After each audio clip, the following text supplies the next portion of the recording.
આજે એસપી સાહેબને ખેડૂતો વતી એ અમારી માગણી હતી કે ગઈકાલે જે મહિલાઓ ઉપર જે લાઠીચાર્જના જે બનાવો બન્યા,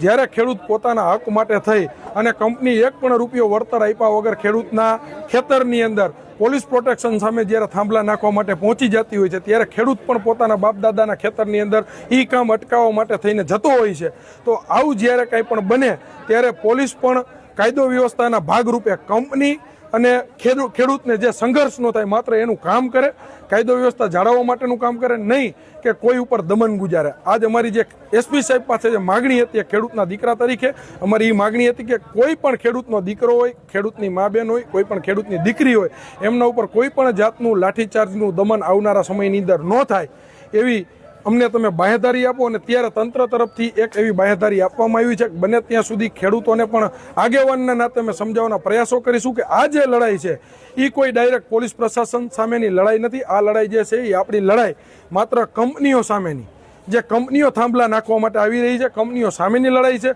એટલે ખેડૂતોને પણ જાગૃત કરીશું કે આ લડાઈ આપણે કંપનીઓ સામે લડવાની છે, આ લડાઈ આપણે સરકાર સામે લડવાની છે. આ લડાઈ કોઈ પોલીસ પ્રશાસન સામેની નથી, જેથી કરી બનશે ત્યાં સુધીનો ખેડૂતો તરફથી પણ પોલીસ તંત્રને સાથ સહકારને સહયોગ રહેશે. પરંતુ કાલે જે લાઠીચાર્જનો જે બનાવ બન્યો છે એ બનાવ બીજી વાર ન બને એના માટેની આજ બાંહેધરી જે છે એ પોલીસ પ્રશાસન તરફથી પણ અમને આપવામાં આવેલી છે.